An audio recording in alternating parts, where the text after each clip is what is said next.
Salam, selamat pagi, selamat hari Minggu, saudara yang terkasih. Sebelum kita mendengarkan firman Tuhan, mari kita berdoa. Bapa yang baik, terima kasih buat kebaikan dan kemurahan Tuhan. Kami sungguh sangat bersyukur karena berkat kemurahan-Mu kami ada sampai hari ini. Kami mendengarkan firman-Mu, berbicaralah kepada kami karena kami siap mendengar. Dalam nama Yesus kami berdoa. Amin. Haleluya. Saudara yang terkasih, selamat hari Minggu lagi ya. Dan kita bersyukur hari ini kita masih bisa ada karena Tuhan. Hari ini kita masih hidup semua karena anugerah Tuhan. Saudara yang terkasih, kita tahu Omikron sekarang masih tinggi ya, di beberapa negara bagian juga tinggi, di Indonesia juga masih banyak ya. Jadi kita tetap minta perlindungan Tuhan. Dan bagi saudara yang terpapar, sedang terpapar, atau bagi saudara yang kurang sehat, saya percaya hari ini ketika kebenaran firman Tuhan kita pahami, kita akan disembuhkan pada saat kita percaya. Amin. Saudara yang terkasih, kalau beberapa minggu yang lalu saya berbicara tentang betapa berartinya saudara di hadapan Tuhan, betapa berartinya kita di hadapan Tuhan. Hari ini kita akan berbicara di mana Tuhan Yesus membersihkan segala dosa kita ya. Dia sudah menyelesaikan segala sakit penyakit kita di kayu salib. Dalam Ibrani 10 ayat 17 mengatakan, dan aku tidak lagi mengingat dosa-dosa dan kesalahan mereka. Ya, jelas sekali, dan aku tidak ingat lagi mengingat dosa-dosa dan kesalahan mereka. Tidak lagi ya. Saudara, saya tidak tahu tentang Anda ya. Saya tidak tahu apa yang Anda sukai, apa yang Anda lakukan, apa yang akan Anda lakukan, apa yang sudah pernah Anda lakukan. Bagaimana kehidupan saudara di masa lalu, di masa ini, saya tidak tahu saudara. Karena apa? Saya belum tahu tentang saudara ya. Dan kadang-kadang dalam keluarga sekalipun suami istri bisa tidak saling memahami ya. Orang tua dan anak sering sekali tidak saling memahami. Tapi Tuhan adalah baik. Dia memberikan kabar baik bagi kita. Aku tidak lagi mengingat dosa-dosa dan kesalahan mereka. Tuhan memang melihat dosa-dosa kita di masa lalu, sekarang dan masa depan, dan berkata, dosa-dosamu tidak lagi kuingat. 2000 tahun yang lalu Tuhan sudah selesaikan dosa-dosa itu. Kata-kata tidak lagi adalah kata-kata negatif ganda dalam teks Yunani asli. Dengan kata lain, Tuhan sedang berkata, dosa-dosamu tidak akan pernah kuingat lagi dengan cara apapun. Apakah Tuhan menurunkan standarnya? Apakah Tuhan membiarkan semua dosa merajalela bagi kehidupan seseorang? Tidak saudara. Ia adalah maha sempurna dan yang kudus. Ia memang mengingat semua dosa kita 2000 tahun yang lalu di kayu salib. Setiap dosa yang telah atau yang akan kita lakukan telah dihukum sepenuhnya dalam tubuh Yesus Kristus di kayu salib. Itulah sebabnya mengapa hari ini Tuhan tidak lagi mengingat dosa-dosa kita. Karena kita seharusnya tidak selalu merasa berdosa. Saudara yang terkasih, orang yang puas akan Tuhan, orang yang tahu akan kebenaran ini, mereka pasti tidak suka melakukan dosa, apalagi dengan sengaja. Apalagi dengan mengambil keputusan-keputusan yang memang sengaja mereka melakukan dosa. Tapi apapun itu, entah saudara sengaja atau tidak sengaja, hari ini lihatlah Yesus. Dia mengatakan, aku tidak lagi mengingat dosa-dosa dan kesalahan mereka. Saudara yang terkasih, karena kita seharusnya tidak selalu merasa berdosa. Kenapa? Karena Tuhan tidak lagi mengingat dosa-dosa kita. Nah, setiap kali kita jatuh dalam dosa, Tuhan ingin kita mengingat kayu salib dan berkata, Tuhan Yesus, engkau dihukum karena dosa yang telah kulakukan. Engkau menanggung penghakiman supaya Tuhan tidak menghukum aku. Ya. Dan kita memandang ke sana, ke kayu salib sana, kita akan merasa bahwa Tuhan itu sangat hebat dan luar biasa. Tapi kalau kita tidak memandang kayu salib, maka penghakiman, maka penghukuman, maka rasa bersalah, rasa tidak mau bangkit itu akan merasuki kita. Karena apa? Karena kita tidak memandang kayu salib. Itu makanya ada lagu mengatakan, karena salibmu ku hidup ya. Karena salibmu ku bangkit. Nah, Tuhan sudah selesaikan dengan darahnya tertumpah di kayu salib. Tuhan sudah bereskan segala dosa kita. Kita harus tiba di suatu tempat di mana kita tahu dan percaya bahwa semua dosa yang telah diampuni, bahwa tidak ada dosa yang akan pernah mendiskualifikasi Anda untuk menerima berkat-berkat Tuhan. Tuhan tidak bilang, Oke, kamu melakukan dosa ini, maka saya diskualifikasi kamu, saya sisihkan kamu karena dosamu terlalu besar. Tidak ada ayat seperti itu, saudara.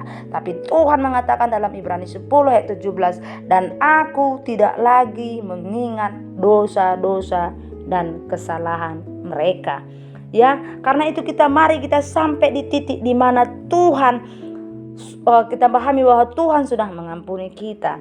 Dalam Ibrani 10 ayatnya yang ke-12 mengatakan, tetapi ia setelah mempersembahkan hanya satu korban saja karena dosa, ia duduk untuk selama-lamanya di sebelah kanan Allah. Ya, ayat 14, sebab oleh satu korban saja ia telah menyempurnakan untuk selama-lamanya mereka yang dikuduskan. Tetapi Kristus telah mempersembahkan hanya satu korban karena dosa, ia duduk untuk selama-lamanya di sebelah kanan Bapa. Sebab oleh satu korban saja ia telah menyempurnakan untuk selama-lamanya mereka yang dikuduskan. Saudara dan saya disempurnakan selamanya karena karya sempurna Yesus di atas kayu salib.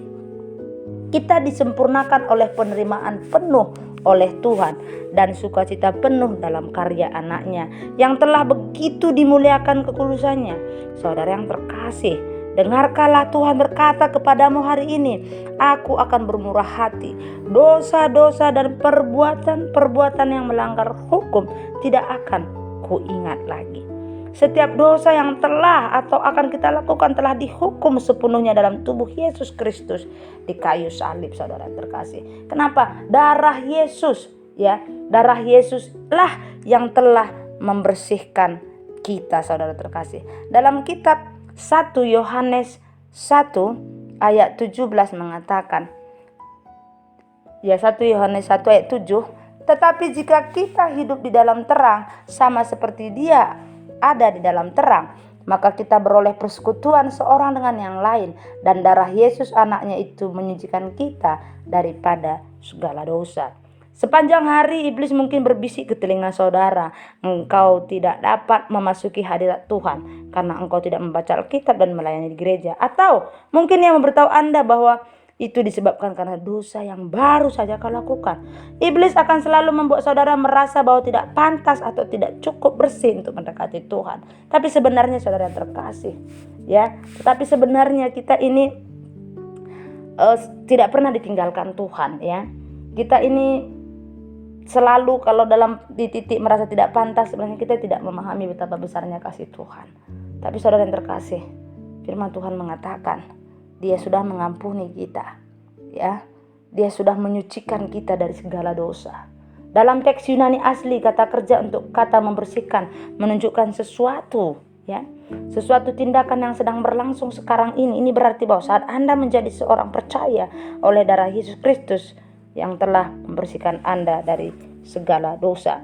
Jika saudara dapat tenang karena mengetahui bahwa saudara akan selalu diampuni dalam siklus pembersihan darah Yesus yang berlangsung terus-menerus ini.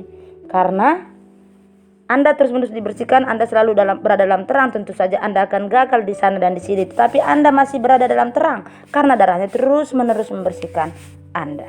Ya, Alkitab mengatakan bahwa kita mengalahkan iblis, pendakwa saudara-saudara kita oleh darah anak domba dalam Wahyu 12 ayat 11. Jika saudara telah berbuat dosa, ingatkanlah diri Anda sendiri bahwa Yesus terus membersihkan Anda dari segala dosa 24 jam setiap hari, 7 hari seminggu, dan majulah bersama Tuhan.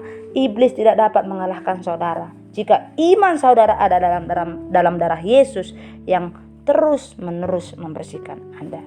Beberapa orang Kristen dikuasai oleh rasa bersalah karena kesadaran akan dosa-dosa mereka yang menghakimi mereka.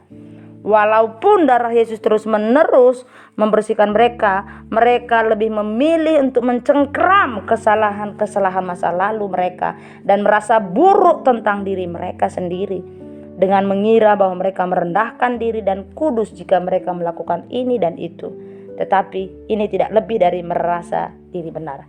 Sahabatku yang terkasih, saudara-saudara yang terkasih, darah Yesus Kristus yang kekal menawarkan penebusan kekal dan pembenaran abadi dalam hidup kita. Terimalah penebusan darahnya sebagai pengorbanan akhir, sempurna dan satu-satunya korban yang saudara butuhkan. Saudara dapat tenang hari ini karena mengetahui bahwa saudara telah selalu diampuni dalam siklus pembersihan darah Yesus yang berlangsung terus-menerus. Saudara terkasih, apa yang dilakukan Yesus 2000 tahun yang lalu, dia disalibkan, darahnya tercurah, itu berlaku sampai hari ini. Artinya setiap hari saudara diampuni oleh Tuhan. Dan saya percaya ketika saudara puas dengan ini, ketika saudara puas dengan kasih Tuhan ini, dosa tidak lagi menjadi kesukaan saudara. Melakukan perbuatan-perbuatan yang tidak menyenangkan hati Tuhan akan saudara tinggalkan. Karena itu mari puaslah dengan Tuhan. Rasakan hadirat Tuhan. Percaya bahwa darah Yesus telah membersihkan saudara. Tuhan Yesus memberkati. Terima kasih Tuhan buat firman-Mu. Engkau sungguh sangat baik. Engkaulah Maha Pengampun. Engkaulah Maha Benar. Engkaulah Maha Pengasih. Terima kasih Tuhan. Terima kasih buat segala yang Tuhan sudah lakukan bagi hidup kami. Kami percaya Tuhan, dari sini ke depan kami akan menjadi pribadi yang bangkit, yang percaya bahwa kasih karunia Tuhan lebih dari segalanya. Terima kasih. Tuhan memberkati engkau dan melindungi engkau. Tuhan menyinari engkau dengan wajah-Nya dan memberi engkau kasih karunia. Tuhan menghadapkan wajah-Nya kepadamu dan memberi engkau damai sejahtera. Tuhan Yesus memberkati. Amin.